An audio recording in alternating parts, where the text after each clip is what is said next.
मुझे लगता है कि न्यूमरोलॉजी को आपको एक साइकोलॉजी की तरह लेना चाहिए।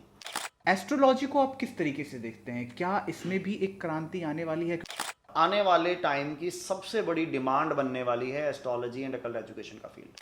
कई लोगों ने कहा है कि दक्षिण मुखी घर नहीं लेना चाहिए, कुछ लोगों का कहना है कि दक्षिण मुखी से अब कोई बात। आप क्या मानते हैं इसके बारे में?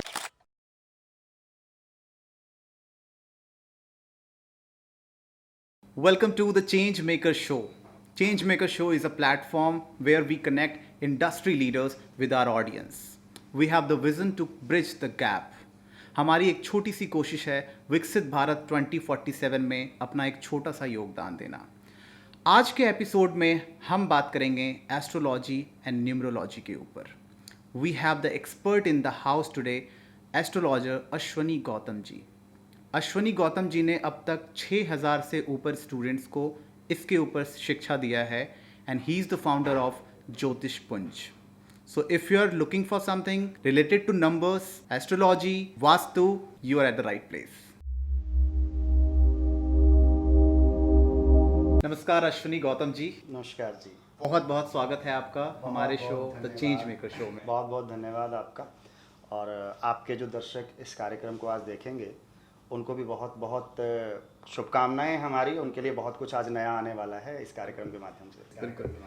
आज आप हमारे साथ जुड़े हैं तो बहुत सारी बातें होंगी एस्ट्रोलॉजी के ऊपर, न्यूमरोलॉजी के ऊपर। हमारे दर्शक बहुत कुछ जान पाएंगे आज इनसे रिलेटेड। अभी तक हम कॉर्पोरेट की बातें बहुत एपिसोड में कर चुके हैं, ये हमारे लिए बिल्कुल ही अलग एपिसोड होने जा रहा है और आपकी एक्सपर्टीज़ बहुत ज़्यादा है इसमें, तो मैं उम्मीद करता हूँ और आज हमारे ऑडियंस को बहुत कुछ मिलने वाला है। सर, इसकी शुरुआत हम करना चाहेंगे आपसे एस्ट्रोलॉजी के ऊपर। आपने अपना एक चैनल भी बनाया हुआ है एस्ट्रोलॉजर अश्वनी गौतम के नाम से। एस्ट्रोलॉजी का एक्चुअल मीनिंग क्या है? What is astrology? देखिए, एस्ट्रोलॉजी एक साइंस है जिसमें हम लोग प्लैनेट्स की जो पोजीशन है उसको रिव्यू करते हैं और उसके रिजल्ट्स हमारी ज़िंदगी में क्या आते हैं उसके ऊपर स्टडी करते हैं। हमने जब हम 8th और 10th स्टैंडर्ड में पढ़ा करते थे तो हम एस्ट्रोनॉमी पढ़ा करते थे। सूर्य की चाल इतनी है, चंद्रमा की चाल इतनी है, उनकी गति इतनी है। लेकिन यहाँ तक तो ठीक है, लेकिन उसका प्रभाव हमारी ज़िंदगी के अंदर क्या पड़ा वो हमने पढ़ा ही नहीं। शायद जो लोग हमारे देश पे उस समय रूल करते थे वो चाहते ही नहीं थे। इसी वजह से हमारा देश उस समय विश्वगुरु था, है ना, क्योंकि हम लोग उसकी कैलकुलेशन करके सारे समाज, सारे संसार को हम लोग डायरेक्शन देते थे, राइट। तो हमें विश्वगुरु माना जाता था, भारत विश्वगुरु था तो हमें विश्वगुरु माना जाता था, ठीक है। अब हमारी ताकत को कैसे कम किया जा सकता था? तो उन लोगों ने जिन्होंने हम पे रूल किया उन्होंने हमारी इसी ताकत को पकड़ा और जो हमारा बेसिक थीम था उससे हमें हटा दिया। एस्ट्रोलॉजी एक बहुत बड़ी साइंस है और इस साइंस में आप ये मान के चलिए कि अगर हम इसकी प्रॉपर कैलकुलेशन करें तो हम वो कैलकुलेट कर सकते हैं जो नासा भी नहीं कर सकता। और ये सच्चाई है। जिस सूर्य ग्रहण के लिए नासा बहुत सारी कैलकुलेशंस करता है वो हमारे 90 रुपए के पंचांग के अंदर कैलकुलेट होकर मिलता है। इससे बड़ी टेक्निक और टेक्नोलॉजी आप क्या कह सकते हैं? तो एस्ट्रोलॉजी एक बहुत बड़ी साइंस है, मैं इसे साइंस मानता हूँ। बिल्कुल। आपकी जर्नी की शुरुआत कैसे हुई एस्ट्रोलॉजी में? ये मुझे बचपन से ही शौक था, धर्म कर्म में, ज्योतिष में। मैं जिस परिवार से बिलोंग करता हूँ वो लोग पूजा पाठ को और इन सब चीज़ों को बहुत ज़्यादा मानते हैं। मैं जिस स्कूल में पढ़ता था उस स्कूल में हवन होता था और मुझे बोलने का शौक़ है, तो शुरू से ही मेरे टीचर्स ने मुझे उस हवन के कार्यक्रम में स्टेज पर आगे रखना और वो एक कनेक्टिविटी स्कूल लेवल से ही बनती आ रही है। फिर 2015 के अंदर कुछ ऐसा सिनेरियो बना कि मुझे इसको प्रोफेशन ही बनाना पड़ गया। 2008 में मैंने इसकी स्टडी शुरू की थी। इंडिविजुअली बड़ा शौक़ था मुझे और मैं तरह तरह एस्ट्रोलॉजर्स के पास जाता था, वहाँ से बातचीत करता था, अपने बारे में जानकारी लेने की कोशिश करता था। फिर वो शौक़ बदल गया, शौक़ बन गया। तो फिर मैंने 7-8 साल की ये जर्नी रही स्टडी की। 15 में मैंने इसको प्रॉपर प्रोफेशन बना लिया। ठीक है, 2015 से आपने इसकी शुरुआत कर दी। 2015 में मैंने अपने आप को टोटली इस फील्ड के लिए सरेंडर कर दिया एक तरह से जी। और जैसे आपने बोला कि 2015 से आपने इसकी शुरुआत करी, तो शुरुआती दौर कैसा था? कैसे आपने इसकी शुरुआत करी? देखिए, मैं आज की बात करूं तो आज टेक्नोलॉजी का ज़माना है। तो 2015 में जब मैंने इसकी शुरुआत करी तो मैंने टेक्नोलॉजी से ही शुरू की, मैं जो क्लासेस भी उस समय लिया करता था वो ऑनलाइन लिया करता था। अभी 2019 में तो ऑनलाइन का ट्रेंड बहुत ज़्यादा हो गया है, लेकिन उस समय मैं हैंग आउट और स्काइप पे क्लासेस लिया करता था, और मुझे बहुत बेनिफिट मिला उस चीज़ का, क्योंकि टेक्नोलॉजी शुरू से ही, बल्कि इवन लोग मुझे मजाक भी करते थे कई बार, वो कहते थे कि यार जो चीज़ ऑफलाइन पढ़ने में है वो शायद ऑनलाइन में नहीं है। लेकिन अब आप देख सकते हैं कि ऑनलाइन का कितना ज़बरदस्त ट्रेंड आ चुका है कि लोग घर पे बैठ के पसंद करते हैं। तो बड़ा अच्छी जर्नी रही, लोगों ने बहुत अच्छा रिस्पॉन्स दिया, और ख़ासकर जब से हमने यूट्यूब चैनल बनाया उसके बाद से तो बहुत ही ज़्यादा अच्छा लोगों की तरफ से रिस्पॉन्स आया है। मैं अपने दर्शकों को एक बार बताना चाहूँगा, अश्वनी गौतम जी के 2 चैनल हैं अभी यूट्यूब पे, एस्ट्रोलॉजर अश्वनी गौतम के नाम से, जिनमें इनके पास अभी 35,000 सब्सक्राइबर ऑलरेडी हमने क्रॉस कर दिया है। और ज्योतिष पुंज टीवी करके एक और चैनल है जिसमें इन्होंने 6,000 अप्रॉक्स हमने रीच कर लिया है सब्सक्राइबर में। ज्योतिष पुंज के बारे में मैं एक बार अपने ऑडियंस को डिटेल में बताना चाहूँगा सर, कि आप बताएं ज्योतिष पुंज अभी किन किन चीज़ों पे काम कर रही है और ज्योतिष पुंज क्या है। ज्योतिष पुंज हमारी एक संस्था है जिसको हमने 2020 में बनाया था, तो अभी 4था साल ज्योतिष पुंज का चल रहा है। तो जब हमने ज्योतिष पुंज बनाया था तो ज्योतिष पुंज में हमने बहुत सारी एक्टिविटीज़, क्योंकि मैं एस्ट्रोलॉजी के फील्ड में हूँ, तो जब मैं एस्ट्रोलॉजी में उतरा तो मैंने देखा कि एस्ट्रोलॉजर्स को इस फील्ड में आकर किस किस चीज़ों का सामना करना पड़ता है। अच्छा, मेरा एक नेचर कुछ इस तरह का होता है कि मैं सबको साथ लेके चलने वालों में से हूँ, तो मैंने ऑब्जर्व किया कि अगर कोई एस्ट्रोलॉजी के फील्ड में उतरता है तो उसको सबसे ज़्यादा ज़रूरत क्या है, उन चीज़ों को थीम रखते हुए हमने ज्योतिष पुंज की स्थापना की। तो हमारी जो पहली कंपनी हमने बनाई थी ज्योतिष पुंज में, ज्योतिष पुंज ग्लोबल फाउंडेशन, जो कि एक सेक्शन 8 कंपनी है, एक फाउंडेशन के तौर पर काम करती है, एक एनजीओ के तौर पर काम करती है। इसमें हमने सबसे पहला जो थीम रखा, एस्ट्रोलॉजर्स का वेलफेयर। एक्चुअली एस्ट्रोलॉजी जो है एक अनऑर्गेनाइज्ड फील्ड है, इसको ऑर्गेनाइज करने की ज़रूरत है, यहाँ पर इकट्ठा होने की ज़रूरत है, एक प्लेटफॉर्म पर आने की ज़रूरत है, ताकि एक बुलंद आवाज़ से हम एस्ट्रोलॉजी के झंडे को उठा सकें। एस्ट्रोलॉजी के बारे में लोगों के बीच में मिथ बहुत ज़्यादा है, तो उसको क्लियर करना बहुत ज़रूरी है, इसलिए सबका इकट्ठा होना ज़रूरी है।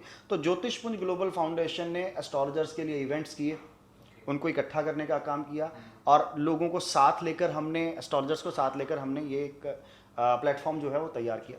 फिर उसके बाद हमने ज्योतिष पुंज टीवी लॉन्च किया, जो कि एक सोशल मीडिया प्लेटफॉर्म है हमारा। एस्ट्रोलॉजर्स जब बनते हैं तो उन्हें एक प्लेटफॉर्म चाहिए जहाँ पर वो अपने आप को प्रमोट कर सकें, तो एक प्लेटफॉर्म हमने एस्ट्रोलॉजर्स के लिए बनाया, जहाँ पर हम एस्ट्रोलॉजर्स को खुलेआम आने का मौका देते हैं कि आप आइए, हमारे मंच के जरिए अपने आप को प्रमोट करिए, आपके पास जो विद्या है, आपके पास जो टैलेंट है, उसको आप दूसरों के सामने रखिए, ताकि लोगों को पता लग सके आपके बारे में, आपकी विद्या के बारे में, आपकी नॉलेज के बारे में। तो वो एक प्लेटफॉर्म हमने तैयार किया। उसके बाद हमने, क्योंकि मैं एजुकेशन से ही रहा हूँ, मैंने टीच किया है एस्ट्रोलॉजी और न्यूमरोलॉजी, तो मैंने देखा क्यों ना इसको भी एक ऑर्गेनाइज कर दिया जाए। आज बहुत सारे लोग जो हैं वो अलग अलग तरह के कोर्सेज करते हैं, फ्यूचर ढूंढते हैं कि मैं फलाना कोर्स कर लूँ और मुझे फ्यूचर मिल जाएगा, या ये कोर्स कर लूँ तो फ्यूचर मिल जाएगा, जबकि एस्ट्रोलॉजी के फील्ड के अंदर बहुत अच्छा फ्यूचर है। इन्वेस्टमेंट नहीं है, आप घर से ऑपरेट कर सकते हैं, और सबसे बड़ी बात की रिस्पेक्टफुल प्रोफेशन है। तो मैंने एक उसमें चाहता था कि इसमें एक क्रेज पैदा हो, खासकर यूथ के अंदर, लोग इसमें भी डिप्लोमा कोर्सेज करें, लोग इसमें भी स्टडी करें। तो मैंने उसके लिए ज्योतिष पुंज गुरुकुल प्राइवेट लिमिटेड की स्थापना की, जिसमें हम लोग एस्ट्रोलॉजी से जुड़े हुए बहुत सारे कोर्सेज कराते हैं, बल्कि उनको सर्टिफाइड भी करते हैं। अभी हम लोग अपना फ्रेंचाइजी मॉडल भी लेकर आ रहे हैं। उसके बाद आप एस्ट्रोलॉजर्स को पढ़ा रहे हैं, आप उनको तैयार कर रहे हैं समाज के लिए, आगे का क्या, रेवेन्यू कहाँ से जनरेट होगा, काम कहाँ से आएगा, तो उसके लिए हमने एक ऐप लॉन्च की है, ज्योतिष पुंज ऐप। इसमें एस्ट्रोलॉजर अपने आप को रजिस्टर कर सकता है, और पब्लिक उनको विजिट करती है, विजिट करने के बाद अपने पसंदीदा एस्ट्रोलॉजर से बात कर सकती है, और बात करने के बाद उनसे जो है रेवेन्यू शेयरिंग जो है वो कर सकती है किसी भी तरह का। तो उनके लिए एक सोर्स ऑफ इनकम भी जो है ज्योतिष पुंज ने बनाया। तो ये हमारे 4 प्रोजेक्ट हैं जो कि ज्योतिष पुंज इस समय लेकर चल रहा है, और हम टोटली समर्पित हैं ज्योतिष के प्रति, ज्योतिष से जुड़े हुए लोगों के प्रति, उनकी प्रमोशन के प्रति, और उनको एक अच्छा मंच, एक अच्छा सपोर्ट सिस्टम जो है वो ज्योतिष पुंज की तरफ से प्रोवाइड किया गया है। अश्वनी जी, मैं यहाँ पे एक चीज़ पूछना चाहूँगा, जैसे आपने बोला आपने अपना ऐप लॉन्च किया है अभी मार्केट में, कुछ मैं नाम नहीं देना चाहूँगा, कुछ ऐसे मार्केट में दिग्गज बैठे हुए हैं ऑलरेडी, जिनका ऐप बहुत पुराने टाइम से चल रहा है, और सब्सक्राइबर की बात करूं या उन पे ट्रस्ट की बात करूं तो जनता का ट्रस्ट ऑलरेडी उनके ऊपर बहुत है, और वो उस एस्ट्रोलॉजी के प्लेटफॉर्म पे जाके लेट इट बी, अगर कुंडली दिखाना हो या शादी के लिए या कोई भी चीज़ें, वो प्रिडिक्शन उससे ले रहे हैं। उन पे भी सेम प्लेटफॉर्म है, उनका भी प्लेटफॉर्म है कि वो 10 रुपये या 12 रुपये या 15, डिपेंडिंग अपॉन द एस्ट्रोलॉजर, उन्होंने बना रखा है कट के हिसाब से। आपके एप्लीकेशन में और उनके एप्लीकेशन में कोई चेंज है? देखिए, चीज़ें लगभग सेम होती हैं। ठीक है, आप सर्विसेज कैसी देते हैं उस चीज़ के ऊपर डिपेंड करता है। हमारा ऐप नया है, समय तो देखिए लगता है, समय लगता है, लेकिन हम किसी को अपना कॉम्पिटिटर नहीं मानते। हम सिर्फ ये कोशिश करते हैं कि हम अपनी तरफ से बेस्ट सर्विसेज, चाहे वो पब्लिक है चाहे वो एस्ट्रोलॉजर है, हम अपनी तरफ से बेस्ट सर्विसेज देंगे। हमारा कोई कॉम्पिटिटर नहीं है। समय लगेगा, कोई प्रॉब्लम नहीं, उसमें कोई दिक्कत नहीं है किसी भी तरह की, लेकिन अपनी तरफ से हमने बेस्ट चीज़ बनाई है और बेस्ट टू बेस्ट सर्विसेज देने की हम लोग पूरी कोशिश कर रहे हैं। इसमें मैं एक और मिथ कह लें इसको, या फिर डार्क रियलिटी कह लूँ मैं, इस फील्ड की। कुछ टाइम पहले 2-3 ऐसे वीडियोस डाले गए हैं यूट्यूब पे एस्ट्रोलॉजी से रिलेटेड इन ब्रांड के ऊपर, जिसमें ये दिखाया गया है, लोगों ने एक्सपोज किया है इस चीज़ को कि कोई यूपीएससी की तैयारी कर रहे स्टूडेंट को भी उन्होंने एस्ट्रोलॉजर प्लेटफॉर्म पे ले लिया है, और जब वो फ़ोन पे कन्वर्सेशन कर रहे हैं तो उस कन्वर्सेशन में पाया गया है, एंड ऑफ द कॉल, अंतिम कॉल में उन्होंने ये क्लियर किया है कि नहीं, मैं एस्ट्रोलॉजर नहीं हूँ, मैं यूपीएससी की तैयारी कर रहा हूँ और ये मेरा पार्ट टाइम जॉब है। ऐसी कुछ घटनाएं हैं जो मार्केट को चौंका देती हैं और एक बहुत बड़ा सच लेके भी सामने आती हैं। इन चीज़ों को आप किस हद तक, किस तरीके से देखना चाहेंगे? क्योंकि एक भरोसा है जनता का, जैसे मान लीजिए मैं हूँ, आप हैं, हमने किसी पे बहुत भरोसा किया, और when it comes to astrology जब आती है तो वहाँ ट्रस्ट और ज़्यादा बढ़ जाता है, क्योंकि ज़रूर हम आप पे भरोसा कर रहे हैं, तभी हमारी एक कोशिश है कि हम आपके टच में अपनी परेशानियाँ लेकर आ रहे हैं। उस कंडीशन में जब कोई बहुत बड़ा नाम, एक बहुत अच्छा नाम जो आपका मार्केट में बन चुका है, अगर वो ऐसे कोई कैंडिडेट जिसको एक्सपोज किया जा रहा है मार्केट में, इसके बारे में आप कुछ बताएं। देखिए, दो चीज़ें होती हैं। पहली कि आप एस्ट्रोलॉजी को सिर्फ एक पैसा कमाने का जरिया बनाकर चल रहे हैं, और दूसरी कि आप वाकई में ज्योतिष की सेवा करते हैं। ज्योतिष पुंज, मैं किसी और के बारे में नहीं कहूँगा, मैं ज्योतिष पुंज के बारे में बात करूँगा। ज्योतिष पुंज तो सेवा के लिए उतरा, तो कोई भी ऐसा एस्ट्रोलॉजर जो सर्टिफाइड नहीं है या जिसे नॉलेज नहीं है, वो हमारे प्लेटफॉर्म पे तो आपको नहीं मिलेगा, क्योंकि बकायदा इंटरव्यूज होंगे, बकायदा उसको टेस्ट किया जाएगा। बिकॉज हम लोग आईटी सेक्टर से नहीं है, हम खुद एस्ट्रोलॉजर्स हैं, तो हम पहले वेरीफाई करते हैं वो जिस पर्सन को हम लोग लोगों की सेवा के लिए ला रहे हैं, क्या वाकई में वो सेवा करने के लायक है। अगर वो है तो वो हमारे प्लेटफॉर्म पे आपको मिलेगा, अगर नहीं है तो हमारी तरफ से पहले रिजेक्शन हो जाती है। हाँ, पैसा कमाने के लिए कोई भी जरिया, क्योंकि आपको पता है एस्ट्रोलॉजी एक ऐसा फील्ड है जिसमें सबसे ज़्यादा आज के टाइम में पैसा माना गया है, तो बहुत सारी आईटी कंपनीज लगा लीजिए या बहुत सारे ऐसे लोग लगा लीजिए, किसी पर्टिकुलर का नाम हम नहीं लेंगे क्योंकि हमारा कोई किसी से कोई वो नहीं है, लोग करते हैं, करते भी होंगे जैसा कि आपने एग्जांपल दिया उसका, लेकिन हमारे प्लेटफॉर्म पे ऐसा नहीं है। बिकॉज हम प्रॉपर सेवा करने के पर्पज से उतरे। हमारा टारगेट, जैसे मैंने आपको शुरू में ही बताया, कि एस्ट्रोलॉजी के फील्ड की सेवा करना है, एस्ट्रोलॉजर्स के लिए एक प्लेटफॉर्म तैयार करना है, ताकि हमारी ये विद्या कहीं लुप्त ना हो जाए। आज अगर एस्ट्रोलॉजर को इनकम नहीं आएगी ना, तो वो दूसरे प्रोफेशन में जाएगा ही जाएगा, और अगर एस्ट्रोलॉजर्स नहीं होंगे तो हमें जिंदगी की सही डायरेक्शन कौन देगा? फिर लोग इसको पार्ट टाइम करेंगे, राइट? तो जब इसको लोग पार्ट टाइम करेंगे तो नेचुरल सी बात है कि उनका थीम पैसा कमाना होगा, ना कि इसमें प्रॉपर तरीके से सर्व करना होगा। तो अगर वाकई में इसको एक अच्छा फील्ड बनाना है तो नेचुरल सी बात है कि एस्ट्रोलॉजर्स के लिए रेवेन्यू मॉडल होना ही चाहिए, जिसकी मैं बात हमेशा करता हूँ। तो हम तो इस चीज़ का बहुत खास ख्याल रखते हैं कि कोई भी ऐसा व्यक्ति जिसको नॉलेज नहीं है, जो सर्टिफाइड नहीं है, या जो हमारी टेस्ट एलिजिबिलिटीज़ पे खरा नहीं उतरता, हम उसको अपने प्लेटफॉर्म पे ना लेके आए। एस्ट्रोलॉजी की जब हम बात करते हैं, एस्ट्रोलॉजी में हमारे पास मिथ या मिसकंसेप्शन की मैं बात करूं, बहुत ज़्यादा है मार्केट में। कुछ ऐसी कहानी, क्योंकि आपने इतना लंबा समय बिताया है इसमें और आपने इस लेवल पे इसको उठाया है मार्केट में, कुछ ऐसी कहानी या कुछ ऐसा मिथ जो आप हमारे व्यूअर्स के साथ शेयर करना चाहो, जो आपकी ज़िंदगी में ऐसी कोई जर्नी हो किसी के साथ ऐसा एक्सपीरियंस? बहुत सारे एक्सपीरियंसेस रहे हैं जी। मैं शुरू से एक बात कहता रहा हूँ कि एस्ट्रोलॉजर जो होता है ना, वो एक आपकी ज़िंदगी के रूट को स्टडी करने वाला इंसान होता है, वो आपका एक सलाहकार है। लोग अक्सर एस्ट्रोलॉजर को भगवान मान लेते हैं, ये सबसे बड़ी गलती जो है वो रहती है। और बहुत सारे एस्ट्रोलॉजर्स अपने आप को भगवान शो करने की कोशिश भी करते हैं, जो कि गलत है। ज़रूरी नहीं होता कि हम जो आज कैलकुलेशन करते हैं वो बिल्कुल सही हो, ऐसा नहीं होता है, क्योंकि मैं भी इंसान हूँ और इसको स्टडी करने वाला भी इंसान है। एस्ट्रोलॉजी या आप जो भी जन्म कुंडली दिखाते हैं, जो नंबरों से आप कैलकुलेट करते हैं, वो एक नक्शा है, वो गलत नहीं है। उसको स्टडी करने वाला गलत हो सकता है, उसकी कैलकुलेशन में गलती हो सकती है, क्योंकि वो इंसान है। और अगर किसी की कैलकुलेशन गलत हो गई तो इसका मतलब ये नहीं है कि ज्योतिष गलत हो गई। मिथ ये भी आता है कि ज्योतिष गलत है, बहुत बड़ा है, लेकिन ज्योतिष बिल्कुल भी गलत नहीं है। वो एक कैलकुलेशन है, एक सटीक कैलकुलेशन है। अब उसकी सटीकता को हम किस लेवल पर जाकर कैलकुलेट करते हैं, वो बहुत बड़ा इशू है। तो ये पर्सन टू पर्सन वैरी करता है। मेरे साथ बहुत सारे ऐसे इंसिडेंट हुए हैं जब लोग ये कहते हैं कि जी ऐसे हो गया, ऐसा नहीं था, ऐसे हो गया। मैं उनको साफ कहते भाई, कोई इंसान भगवान नहीं होता है। वो आप कैलकुलेट कर पा रहे हैं, उसकी कैलकुलेशन में गलती भी हो सकती है। हो सकता है कि आप जब मेरे पास कैलकुलेशन करने के लिए आए, मैं पता नहीं किस और ख्यालों में बैठा हूं, मैं वो कैलकुलेशन ना कर सकूं। तो दोनों ही चीज़ें हैं। आप इसको मिथ मानिए, आप इसको साइंस मानिए, जो मर्जी मानिए, लेकिन ये बहुत सटीक है। अगर कहीं गलती होती है तो कैलकुलेट करने वाले की गलती है, एस्ट्रोलॉजी की कोई गलती नहीं है इसमें। अश्वनी जी, आपने न्यूमरोलॉजी में काफ़ी काम कर रखा है और आपके काफ़ी कितने स्टूडेंट, आपने लगभग कितने स्टूडेंट को अब तक? पिछले 10 साल में लगभग 5,500 स्टूडेंट्स के आसपास मैंने पढ़ाया है, और 10 साल की जर्नी है।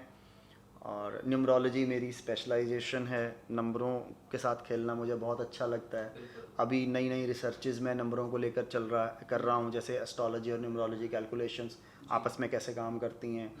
तो बहुत सारी चीज़ें हैं जिस पे मैं कैलकुलेशन अभी कर रहा हूँ, दिमाग लगा रहा हूँ इस चीज़ के ऊपर। तो स्टूडेंट्स बहुत हैं, और मुझे खुशी ये होती है कि पिछले 10 साल की जर्नी के अंदर बहुत सारे स्टूडेंट्स ऐसे हैं जिन्होंने इसे फुल टाइम प्रोफेशन बनाया है और बहुत अच्छा काम कर रहे हैं। मुझे खुशी ये भी होती है कि अगर मेरा स्टूडेंट आज के टाइम में इस फील्ड में आकर रेवेन्यू जनरेट करता है अपने लिए, या क्योंकि मैं रेवेन्यू जनरेट करने को बुरा नहीं मानता हूँ। आप सेवा कर रहे हो तो कब तक चलेगी सेवा, तो वो कोई बुराई नहीं है उस चीज़ में। और अगर वो अपने लिए एक अच्छा रोजगार इसे बना पा रहा है और इस रोजगार के जरिए लोगों को अच्छा मार्गदर्शन दे रहा है, क्योंकि ये जो फील्ड है ना, लोगों को सही गाइड करने का फील्ड है। तो अगर इसमें कोई इसको अपना प्रोफेशन बनाता है, तो मुझे लगता है कि ये एक बहुत बड़ा विषय आ जाता है। हमारे देश की सभ्यता और संस्कृति को हम लोगों के बीच में लेके जा रहे हैं, और उसके ज़रिए हम लोगों की सेवा कर रहे हैं एक तरह से। एस्ट्रोलॉजी और न्यूमरोलॉजी दो अलग वर्ड हैं, मैं जहाँ तक समझ पाता हूँ दो अलग मतलब भी होंगे इनके। बहुत बड़ा क्या डिफरेंस है? एस्ट्रोलॉजी क्या है, न्यूमरोलॉजी क्या है? देखिए, मैं इसमें कोई बहुत बड़ा डिफरेंस नहीं मानता हूँ। दो अलग अलग सब्जेक्ट जरूर हैं। जैसे हम लोग 10th में पढ़ते थे तो एक हिंदी होती थी, एक इंग्लिश होती थी, 2 लैंग्वेजेस होती थी, ठीक है। लेकिन वो दोनों हैं तो लैंग्वेजेस ना, सेम मैथ और साइंस है ना, हिस्ट्री और जियोग्राफी। तो उसी तरह से एस्ट्रोलॉजी और न्यूमरोलॉजी, इवन मैं अब इसमें और जोड़ दूं वास्तु, मैं टैरो जोड़ देता हूँ, मैं रेकी जोड़ देता हूँ, ये सभी एक ही फील्ड के भाई बहन जिसे कह लीजिए, सिस्टर कंसर्न कंपनीज जिसे कह लीजिए, ऐसा भी हो सकता है। एस्ट्रोलॉजी प्लैनेटरी पोजीशंस के ऊपर बेस्ड होती है और न्यूमरोलॉजी नंबरों के ऊपर बेस्ड होती है। लेकिन सबसे कमाल की बात है कि हर नंबर के साथ कोई ना कोई प्लैनेट जुड़ा हुआ है। तो इसी वजह से एस्ट्रोलॉजी और न्यूमरोलॉजी आपस में जुड़े हुए हैं। मेरी आजकल एक रिसर्च आ रही है जिसमें हम कैलकुलेट कर रहे हैं कि एस्ट्रोलॉजी और न्यूमरोलॉजी का आपस में संबंध क्या है। जैसे एग्जांपल देता हूँ, हमारे मान लीजिए 15 नंबर की बात करता हूँ। 15 नंबर यानी नंबर 1 सूर्य का है, 5 नंबर मरकरी का है, तो ये सूर्य और बुध की युति हो गई 15 नंबर में। मैंने अक्सर देखा है कि सूर्य और बुध की जो युति होती है, एस्ट्रोलॉजिकली देखा जाए तो बुध आदित्य योग बनता है। और जो इफेक्ट बुध आदित्य योग के किसी भी कुंडली में आते हैं वो आपको 15 नंबर वालों की जिंदगी में मिलेंगे। अच्छा, सिर्फ नजरिया है एक समझने का। अगर आप उस लेवल पे जाके सोचेंगे ना तो आप दोनों को मैच कर पाएंगे। मैंने बहुत चीजें ऐसी देखी हैं कि बुधादित्य योग आपकी कुंडली में है, आपको बहुत अच्छे रिजल्ट दे रहा है, और वही चीज 15 नंबर वालों को भी मिलेगी, सेम। ठीक है। तो प्लैनेट्स जो हैं वो नंबरों के साथ डायरेक्टली कनेक्टेड हैं।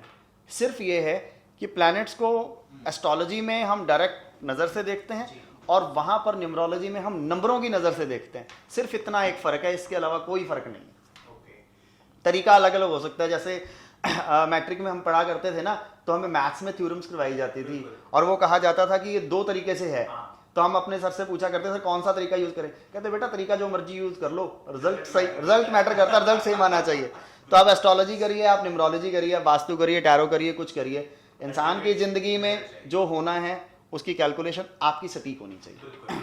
न्यूमरोलॉजी की बात करते हैं सर, तो फिर ऐसा आता है कि जैसे किसी का डेट ऑफ बर्थ 26 है, उन्होंने 26 ले लिया, किसी का डेट ऑफ बर्थ 8 है।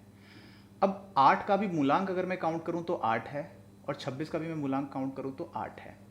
क्या ज़िंदगी में डिफरेंस है अगर 8 को पैदा होने वाले इंसान और 26 को पैदा होने वाले इंसान? इसके बारे में थोड़ा आप बताएं हमारे दर्शकों को। देखिए, अक्सर ये कहा जाता है कि 8 तारीख वाले, 17 तारीख वाले या 26 तारीख वाले 3 ऐसे अलग अलग लोग हैं जिनका मूलांक सेम। मुझसे ये सवाल बहुत बार पूछा गया जब मैंने न्यूमरोलॉजी पढ़ाना शुरू किया। तो मेरे सर्कल के ही लोग कई बार मुझे पूछते हैं कि यार ऐसे कैसे हो सकता है कि 3 लोग जिनकी डेट ऑफ बर्थ अलग अलग है, सिर्फ मूलांक सेम होने की वजह से क्या उनका नेचर सेम होगा?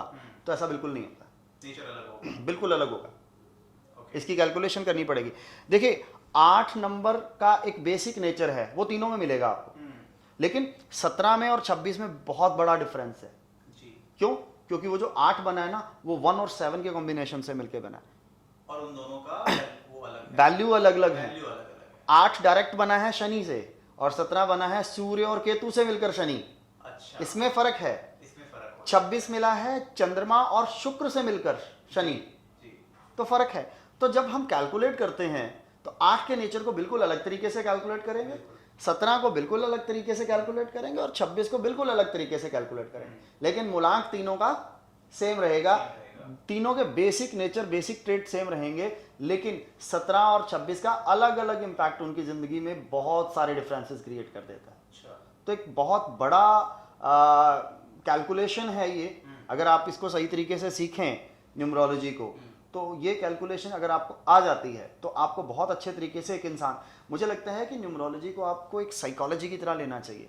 जी, आपकी मेंटालिटी क्या है, आपका बिहेवियर क्या है, आप कैसा सोच सकते हैं, कैसा कहाँ तक आपका दिमाग जा सकता है, ये सारी कैलकुलेशन न्यूमरोलॉजी में होती है, वो भी नंबरों से होती है। बिल्कुल। इवन जो नंबर आप अपनी ज़िंदगी में यूज़ कर रहे हैं किसी भी तरीके से, वो भी आपकी ज़िंदगी में एक बहुत बड़ा रोल प्ले करते हैं, वो भी आपकी साइकोलॉजी को इफेक्ट डालते हैं।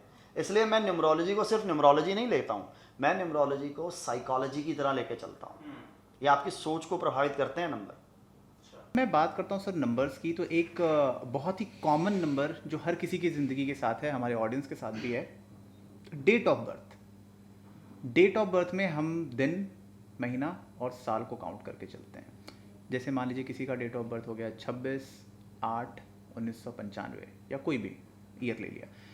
इसमें किन नंबर्स की क्या वैल्यूएशन होती है, और एज आप न्यूमरोलॉजी एक्सपर्ट हैं, इसको आप किस तरीके से देखते हैं और कैसे इनकी कैलकुलेशन आप प्रेडिक्ट करते हैं? दिन के हिसाब से, महीने के हिसाब से, या कंबाइंड? देखिए, 2 चीज़ें बहुत इंपॉर्टेंट रोल प्ले करती हैं हर एक डेट ऑफ बर्थ के अकॉर्डिंग।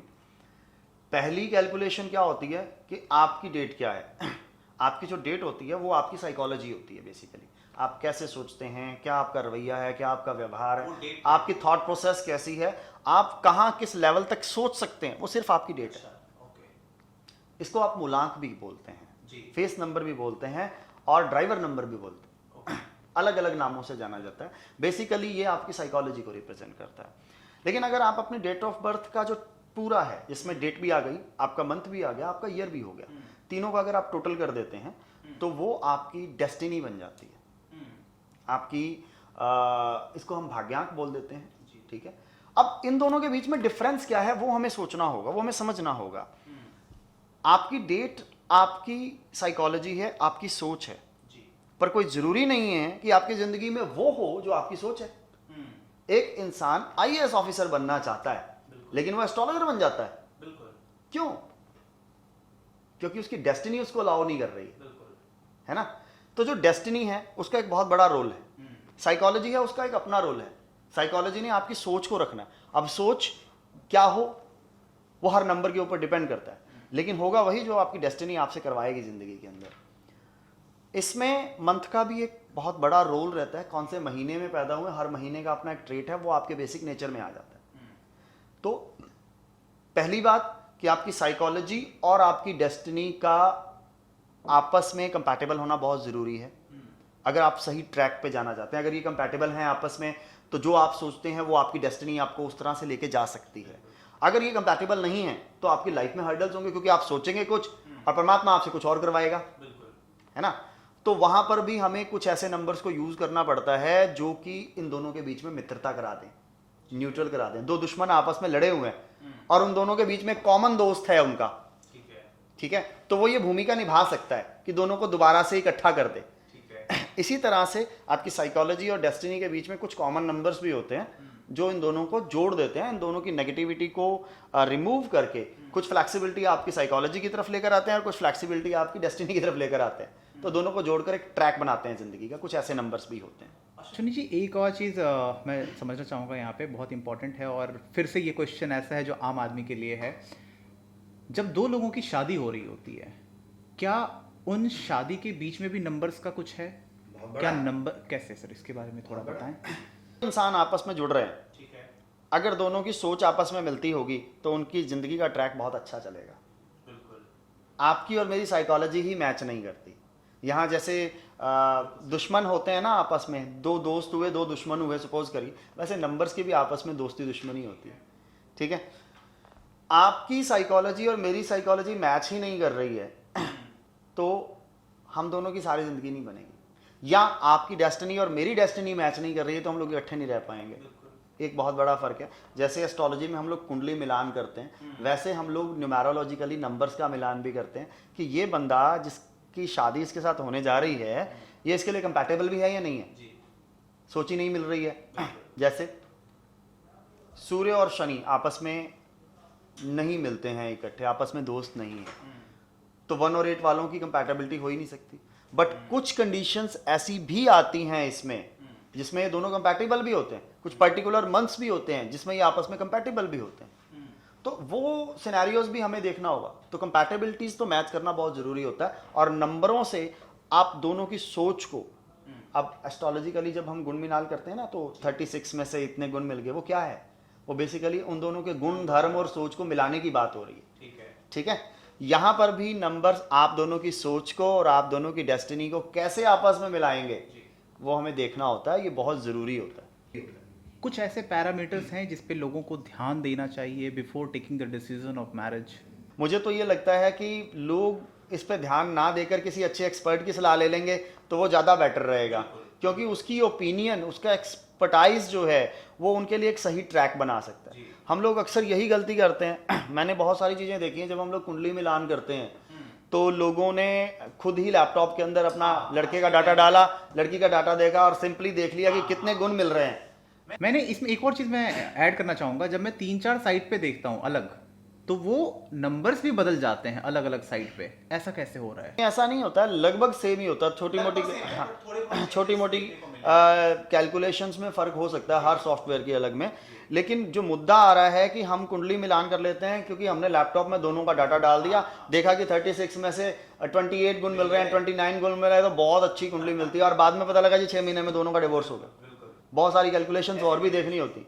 तो मेरा सजेशन ये है कि एक अच्छे एक्सपर्ट एस्ट्रोलॉजर का या एक अच्छे एक्सपर्ट न्यूमरोलॉजिस्ट की अगर आप मदद लें, ये भी आपको देखना होगा कि कौन एक्सपर्ट है, उसकी अगर आप मदद लेते हैं तो आपको एक अच्छा ट्रैक मिल सकता है उस चीज़ के लिए, एक अच्छा गाइडेंस मिल सकती है। इसीलिए मुझे ये महसूस होता है कि आज के टाइम में इस एजुकेशन को लेकर अवेयरनेस की ज़रूरत है। मैं चाहता हूँ कि लगभग हर आदमी को ही सीखना चाहिए, ताकि आप किसी रॉन्ग ट्रैक पर ना जाएं। आप इसे प्रोफेशन बनाएं या ना बनाएं, लेकिन आपको इसकी नॉलेज होनी चाहिए, ताकि आप किसी और के लिए ना सही, अपने लिए तो इसको सही तरीके से करें। अश्विनी, जब हम नॉलेज की बात कर रहे हैं, जैसा आपने बोला कि इसकी नॉलेज होनी चाहिए, अगर मैं बात करूं कोई एक ऐसा इंसान जिसे अभी तक एस्ट्रोलॉजी का कुछ भी नहीं पता है, उसने कुछ और पढ़ाई करी, उसने कोई और ज़िंदगी जी रहा है वो, अगर वो एस्ट्रोलॉजी या न्यूमरोलॉजी सीखना चाहे, ऑल्दो ये बहुत ही it's very vast to understand, but अगर बेसिक की भी मैं बात करूं तो क्या टाइम फ्रेम है, कितने ड्यूरेशन में वो इंसान कुछ सीख पाएगा? पहली बात तो मैं आपको बहुत क्लियर कर देता हूँ कि इसकी तो कोई अंत होता ही नहीं है। बिल्कुल। ठीक है, बहुत लंबा सब्जेक्ट है, सारी ज़िंदगी भी लगे रहो। मुझे 10 साल तो पढ़ाते हुए हो गए हैं और उससे 7 साल पहले से पढ़ रहा था, तो आप इसको 17 साल की जर्नी मान लीजिए।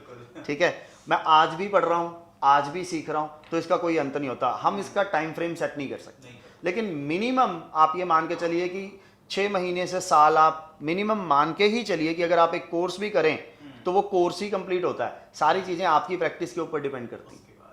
सारी चीज़ें आपकी प्रैक्टिस के ऊपर डिपेंड करती हैं कि आप कैसे प्रैक्टिस कर रहे हैं।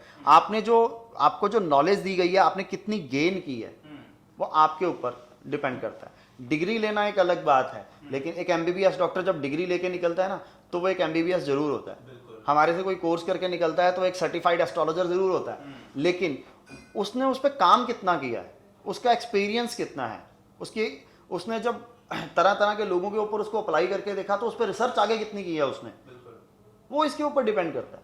तो ये टाइम फ्रेम हम इसको सेट नहीं कर सकते, ये तो आपका अनुभव है, और एस्ट्रोलॉजी अनुभव की ही बात है जी। अनुभव ही बोलता है। जितना इंसान इसमें डूबता चला जाएगा, जितना इस पे स्टडी करता चला जाएगा, उतनी ही उसकी कैलकुलेशन अच्छी होती चली जाएंगी। फ्यूचर ऑफ एस्ट्रोलॉजी, अगर मैं फ्यूचर की बात करूं आने वाले टाइम पे, जैसे काफ़ी चीज़ें बदली।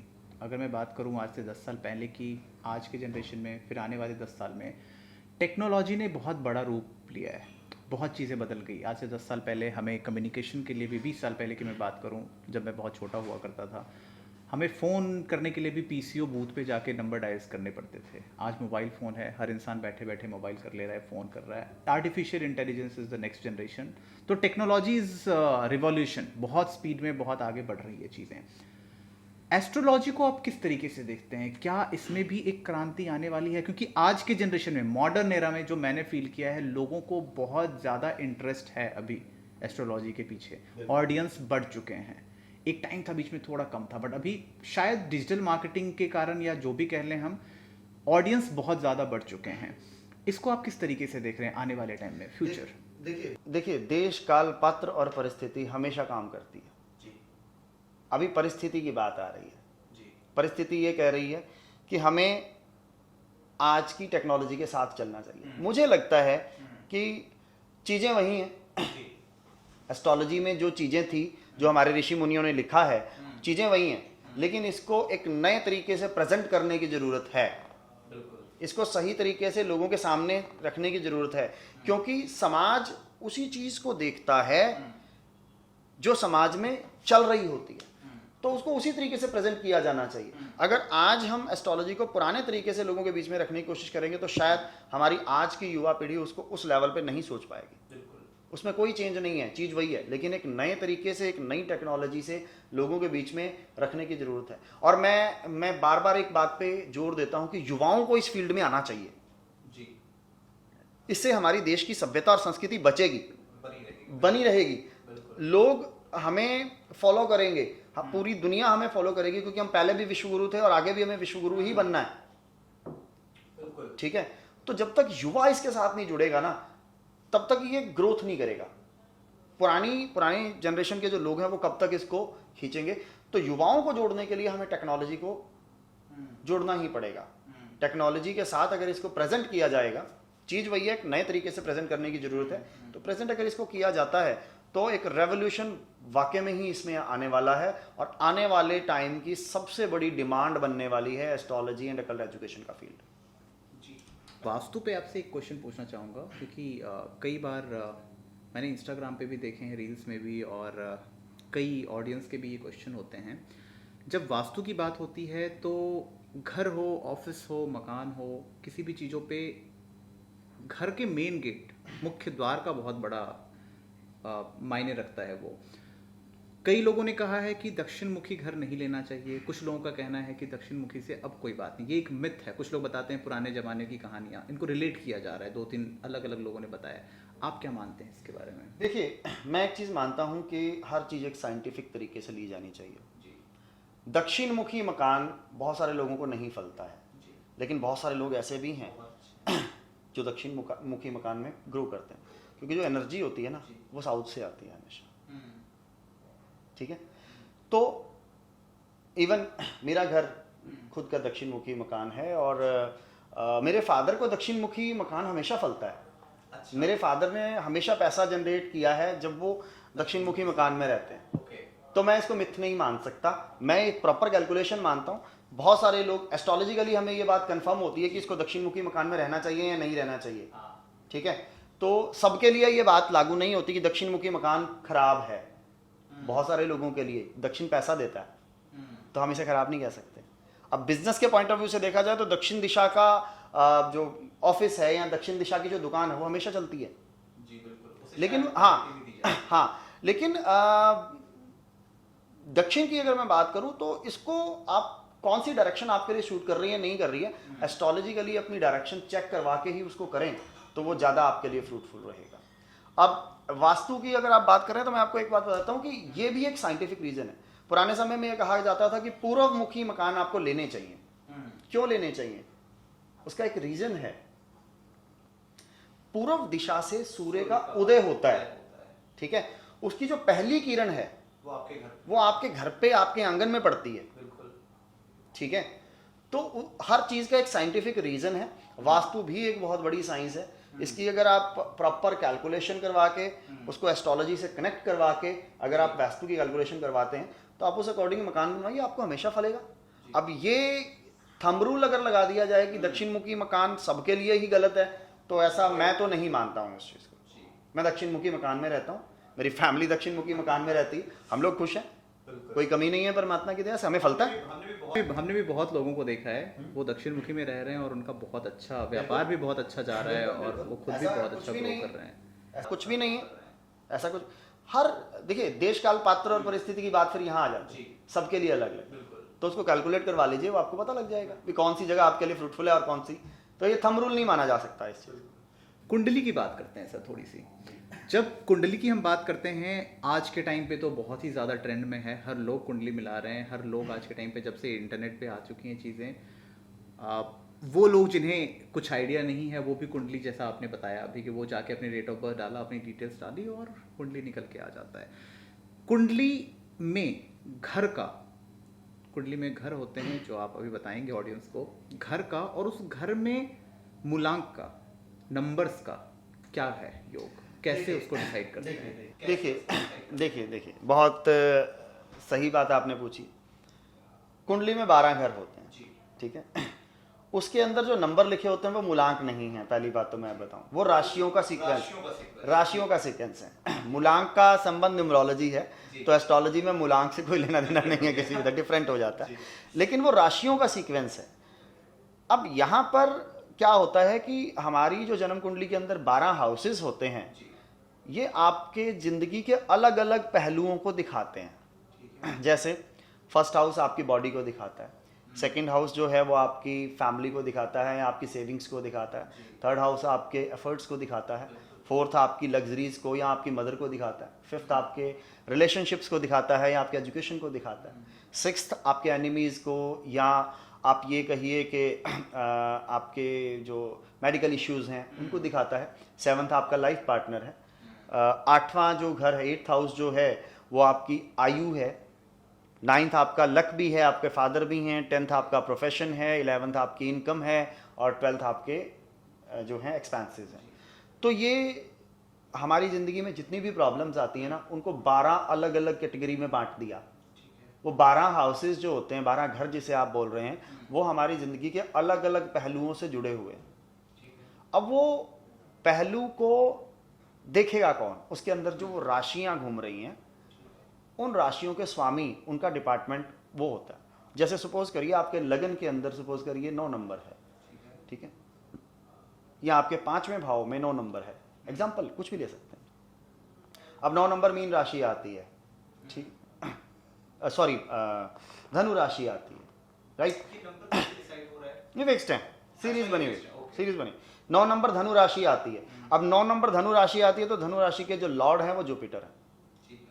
अब आपको ज़िंदगी में कोई प्रॉब्लम आ जाए, सपोज करिए आपको किसी सेक्रेटरीट में जाना है और आपका कोई काम अड़ा हुआ है, तो आप क्या करेंगे, उस सेक्रेटरीट में उस काम से रिलेटेड, आप काम के लिए कहाँ जा रहे हैं, सेक्रेटरीट में जा रहे हैं, वो घर हो गया, ठीक है, उस काम से रिलेटेड आपका जो वो पर्सन जो डिजाइंड है उसके लिए, डेजिग्नेटेड है उसके लिए, उससे जाकर मिलेंगे। अब आपको पहले वो पता करना होगा कि वो पर्सन है कौन, किससे मिलना है। तो इसी तरह से हर हाउस का एक काम फिक्स्ड है, ठीक है, उस घर में बैठी हुई राशि और उसका लॉर्ड वो पर्सन है जिससे आपको मिलना है। अब पांचवें घर में अगर धनु राशि है तो संतान भाव का घर है, संतान की बात हो रही है, किसी इंसान को संतान नहीं हो रही, तो इसके लिए आपको किसको देखना है, आपको जुपिटर को देखना है, धनु राशि के लॉर्ड को देखना है।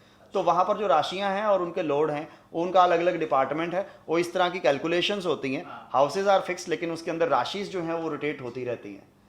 तो हर राशि के लिए, हर लगन के लिए डिपार्टमेंट्स बदल जाते हैं। डिपार्टमेंट वही है, उनके उसके जो ऑफिसर्स हैं या उनके जो प्लैनेट्स हैं वो चेंज हो जाते हैं। तो अलग अलग चीज़ों के लिए अलग अलग कैलकुलेशंस, इस तरह से हम लोग लेते हैं इसको। बहुत बहुत कमाल का ज्ञान आज प्राप्त हो रहा है सर आपसे। आपसे बात करके बहुत कुछ सीखने को मिल रही है हमें, और डेफिनेटली हमारे ऑडियंस को भी बहुत कुछ समझ में आ रही होंगी। न्यूमरोलॉजी या फिर एस्ट्रोलॉजी की जब हम बात करते हैं तो ये बहुत ही लंबा टॉपिक है। बहुत, आप तो कई इवेंट भी आपने करवाए हैं इसके ऊपर। आप अभी ज्योतिष पुंज को अगले 5 साल में, या अपने एस्ट्रोलॉजी विद आपके नाम के साथ अश्विनी को, तो आप अपने उस यूट्यूब को या ज्योतिष पुंज को अगले 5 साल या 10 साल किस तरीके से देख रहे हैं, कैसे बढ़ाना चाह रहे हैं? मेरा शुरू से ही एक थीम रहा है कि मुझे इस फील्ड में सेवा करनी, चाहे वो मैं अपने जरिए पब्लिक की सेवा करूं, ठीक है, चाहे मैं ज्योतिष पुंज के जरिए पब्लिक की सेवा करूं या मैं एस्ट्रोलॉजर्स की सेवा करूं, किसी भी तरह सेवा करनी है, ठीक है। मैं चाहता हूं कि ज्योतिष पुंज एक ऐसा प्लेटफॉर्म बने, इंडिया के एक ऐसा प्लेटफॉर्म बने जहां पर हर एस्ट्रोलॉजर्स को आगे बढ़ने का मौका मिले। उनको हम कुछ ऐसे टेक्निक्स और चीज़ों से जोड़ सकें ताकि वो ग्रो करे, क्योंकि मैं चाहता हूं कि ये फील्ड बहुत ऊंचाई को छूना चाहिए। कारण क्या है कि यही एक ऐसा फील्ड है जो सही समय पर सही लोगों को मार्गदर्शन दे सकता है। अदरवाइज आज की इस भागदौड़ की जिंदगी के अंदर ना बहुत दुनिया परेशान है, उनको सही ट्रैक्शन देने की जरूरत है। सही डायरेक्शन अगर उनको मिल जाती है और एक सही कोच या सही गाइड अगर उनको मिल जाता है, अब सही कोच और सही गाइड को भी एक प्लेटफॉर्म चाहिए। तो मैं ज्योतिष पुंज को एक ऐसे प्लेटफॉर्म की तरह देखता हूं अगले 5 साल के अंदर कि ये इंडिया का ऐसा सबसे बड़ा प्लेटफॉर्म होगा जो कि एस्ट्रोलॉजर्स की सेवा करेगा और उन एस्ट्रोलॉजर्स के माध्यम से आम जनता की भी सेवा करेगा। तो मेरा जो थीम है वो बहुत क्लियर है, मुझे सेवा करनी है, चाहे मैं अपने नाम के साथ करूं, चाहे मैं ज्योतिष पुंज के साथ करूं, एस्ट्रोलॉजर्स की सेवा करूं और एस्ट्रोलॉजर्स के जरिए हम पब्लिक की सेवा कर सकें। कमाल का काम आप कर रहे हैं सर, और जिस सेवा भावना की मन से आप कर रहे हैं वो एक कमाल की चीज़ है, जो हम लोग उस चीज़ के लिए डेफिनेटली हमारे ऑडियंस भी आपको धन्यवाद कहेंगे हमेशा ही इस चीज़ के लिए। आप देश को भी एक ऊंचाई पे ले जाने की कोशिश कर रहे हैं, क्योंकि अगर मैं बात करूं आज के युवाओं की, हर युवा मैक्सिमम जो हमारी एक कम्युनिटी है, अगर मैं मैक्सिमाइज की बात करूं तो मैक्सिमम युवा, youth generation of India, they are targeting towards IT या फिर इन चीज़ों की तरफ ही हैं। वो हमारी देश की सभ्यता, संस्कृति जो एक इनमें छुपा हुआ है एस्ट्रोलॉजी या न्यूमरोलॉजी के अंदर, उनसे युवा थोड़ा सा डाइवर्टेड हैं आज के टाइम पे, उधर इंटरेस्ट नहीं है। इन रिटर्न अगर मैं करियर की बात करूं, करियर मुझे एस्ट्रोलॉजी और न्यूमरोलॉजी में ज़्यादा अच्छा समझ आता है। मैं संस्कृत की ही अगर लैंग्वेज की सिर्फ बात करूं, संस्कृत एक ऐसा लैंग्वेज है जिसमें अभी के टाइम पे बहुत से कॉलेजेस में प्रोफेसर्स नहीं मिल पा रहे हैं, लेकिन लोगों ने उसको पढ़ना कम कर दिया है। रैदर लोग आज के टाइम पे 4 लाख के तादाद में इंजीनियरिंग करके निकल रहे हैं और जॉबलेस अभी भी घूम रहे हैं मार्केट में। इस चीज़ को किस तरीके से हम बढ़ा सकते हैं, और एस्ट्रोलॉजी या न्यूमरोलॉजी की मैं बात करूं, इस पूरे सब्जेक्ट की किस तरीके से ये कल की युवा पीढ़ी को बहुत अच्छा बना सकता है? देखिए, आज जो ट्रेंड है ना वो टेक्नोलॉजी का है, लोग टेक्नोलॉजी की तरफ भाग रहे हैं। आपने बोला कि इंजीनियरिंग में 10-10 लाख लोग हर साल निकल जाते हैं पूरे इंडिया से। जब तक हम टेक्नोलॉजी को नहीं पकड़ेंगे हम इसे नहीं बचा पाएंगे, क्योंकि आज का युवा उसको उसी नज़रिए से देखता है। हमें उसकी सोच को पकड़ना होगा कि युवा की सोच आज क्या कहती है। तो हमें टेक्नोलॉजिकली इस फील्ड को लोगों के सामने प्रेजेंट करना होगा। चीज़ वही है, चीज सबको पता है बहुत बढ़िया है, नॉलेज वही है, सबको पता है कि नॉलेज बहुत बढ़िया है। आज अगर युवा को नौकरी नहीं मिलती तो वो जाता कहाँ है? ज्योतिषी के पास ही जाता है, बिल्कुल। जाता वो भी ज्योतिषी के पास ही है। उसको पता है कि यही हमें सही मार्गदर्शन देगा। इसी की बात अगर हम कहें तो ये जो कहेगा हमें उसी को फॉलो करना है, बिल्कुल। ठीक है। तो सबसे बड़ी बात कि जब हमें पता है कि हमारा ज्योतिषी ही हमें सही मार्गदर्शन देगा, सही ट्रैक देगा, ठीक है, लेकिन उस वो ज्योतिषी होना भी तो चाहिए ना। अगर लोग सारे इसी तरफ कन्वर्ट हो गए तो आपको सही मार्गदर्शन कौन देगा? इस बात को हमारे युवाओं को भी समझना पड़ेगा कि आज के टाइम में 150 करोड़ की पॉपुलेशन और एस्ट्रोलॉजर्स नाम मात्र, कितनी बड़ी पब्लिक है। और आज के टाइम में हर इंसान बहुत परेशान है, उनको सही ट्रैक देने की जरूरत है, सही डायरेक्शन देने की जरूरत है। बस इसको सही तरीके से हमें प्रेजेंट कैसे करना है, लोगों के बीच में कैसे लेके आना है, यही थीम लेकर तो हमने ज्योतिषपुंज बनाया है। हम युवाओं के हम कॉलेजेस में जाते हैं। मैंने अभी रिसेंटली 4 सितंबर को पिछले साल कुरुक्षेत्र यूनिवर्सिटी के फिलॉसफी डिपार्टमेंट के अंदर मैंने एक वर्कशॉप ली, जिसमें मैंने साइकोलॉजिकली उनको समझाने की ये कोशिश की है कि आपके नंबर्स आपके ऊपर किस तरह से इफेक्ट करते हैं, और लोगों को ये बात समझ भी आती है। तो जब हमारे जैसे लोगों को इनिशिएट करना पड़ेगा कि हम सही तरीके से लोगों को गाइड करें इस फील्ड में आने के लिए, उन्हें बताएं कि जिस हिसाब से आप टेक्नोलॉजी के साथ जुड़ रहे हैं, अगर आप इस फील्ड के साथ भी जुड़ते हैं तो भी आपको जो है बहुत अच्छा सोर्स मिले। सबसे बड़ी बात मैं आपको बताना चाहता हूं, सभ्यता हमारी, ठीक है, कल्चर हमारा, और हम ही इससे अलग हो गए। जबकि फॉरेन के अंदर इन विषयों पर रिसर्च की जाती है। मैं आपको एग्जांपल देता हूं। आज हम ये कहते हैं कि टैरो कार्ड्स बहुत ट्रेंडिंग में है आजकल। टैरो कार्ड्स ये कहा जाता है कि 1860 के आसपास ये यूरोप से आए थे कहीं से, ठीक है। लेकिन अगर ये 1860 में ही इसकी जन्म हुई है, तो जो हमारे देश के अंदर 1860 से पहले तोता कार्ड निकालता था, वो क्या था?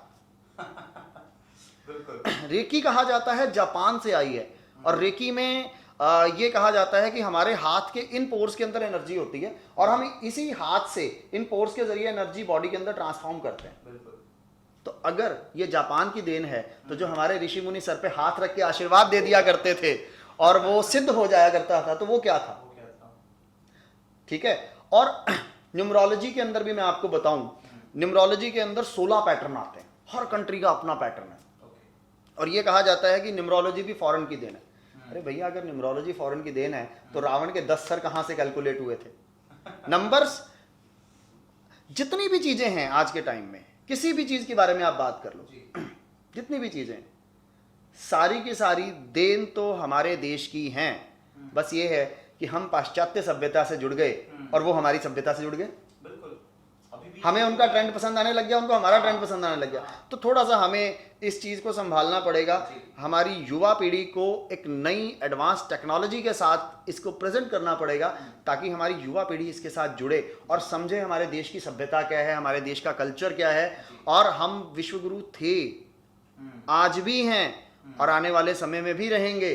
सिर्फ ये है कि हमें अपनी सभ्यता को बचाना है, और हमें अपनी सभ्यता को, हमारे कल्चर को, हमारे एजुकेशन को बचाना है। इसीलिए हमें एस्ट्रोलॉजी और न्यूमरोलॉजी के फील्ड से जुड़ना पड़ेगा, बिल्कुल जुड़ना पड़ेगा। और मैं आपको एक बात बताऊं, आज आप जितने मर्जी कोर्सेज कर लीजिए, बहुत मारामारी है इस समय जॉब्स को लेकर और बहुत सारी चीज़ें हैं, लेकिन अगर आप इस फील्ड में आते हैं तो मुझे ये लगता है कि आपको पैसा भी मिलेगा, ठीक है, आपको रिस्पेक्ट भी मिलेगा।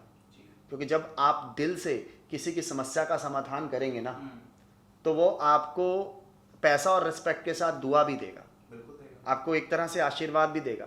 और परमात्मा भी ये देखता है कि आपने किसी की मदद की है, आपने किसी की भलाई की है, आपने किसी की मदद की है, आपने किसी को रास्ता दिखाया है ना। तो इस फील्ड को समझने की जरूरत है। इस फील्ड में सिर्फ पैसा ही नहीं है, इसमें नाम भी है और इसमें गॉड की, ऊपर वाले की ब्लेसिंग्स भी हैं। आप Newton's third law of motion क्या कहता है? There is equal and opposite reaction in every action. जो आप डालेंगे वही आपको रिवर्स मिलेगा। तो करिए भलाई, लोगों का मार्गदर्शन कीजिए। देखिए आपके साथ ज़िंदगी में कितना अच्छा होता है। और इससे बढ़िया प्रोफेशन, मैंने बहुत सारे काम अपनी ज़िंदगी के अंदर किए हैं, लेकिन जब से मैं इस फील्ड के अंदर आया हूँ मैं सेटिस्फाइड हूँ। मैं एक पीस ऑफ माइंड की ज़िंदगी जीता हूँ। लोगों के लिए, लोग कितना फेथ करते हैं हम लोगों के पास। जब भी ज़रा सी भी प्रॉब्लम उनकी ज़िंदगी में आती है फटाफट से फ़ोन मिलाते हैं कि सर हमें ये प्रॉब्लम आ गई। तो परमात्मा ने तो हमें चुना है ना इस चीज़ के लिए कि हम लोगों को गाइड कर सकें। हम भगवान नहीं हैं, हम भगवान नहीं हैं, लेकिन परमात्मा ने हमें एक जिम्मेवारी दी है, एक ड्यूटी दी है, तो हमें वो निभानी चाहिए। और मैं कहता हूँ ये ड्यूटी, ये जिम्मेवारी हर आदमी को नहीं मिलती है। और अगर आपको ये मौका मिल जाए कि आप इस फील्ड में आकर लोगों की सेवा कर सके तो आपको ज़रूर करना चाहिए, मेरा ये मानना है। बहुत बहुत धन्यवाद सर, आप हमारे साथ जुड़े आज। Before we end this session, हम इससे पहले कि इसको रैप अप करें, आप हमारी युवा पीढ़ी, हमारे ऑडियंस के लिए एक छोटा सा संदेश। 12th करने के बाद मुझे लगता है कि आपको इस फील्ड में आना चाहिए, ठीक है।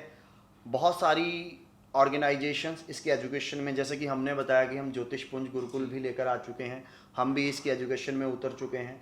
बहुत सारे ऑर्गेनाइजेशंस इस पे काम कर रहे हैं जो इसको एजुकेशन का दर्जा देने के ऊपर काम कर रहे हैं।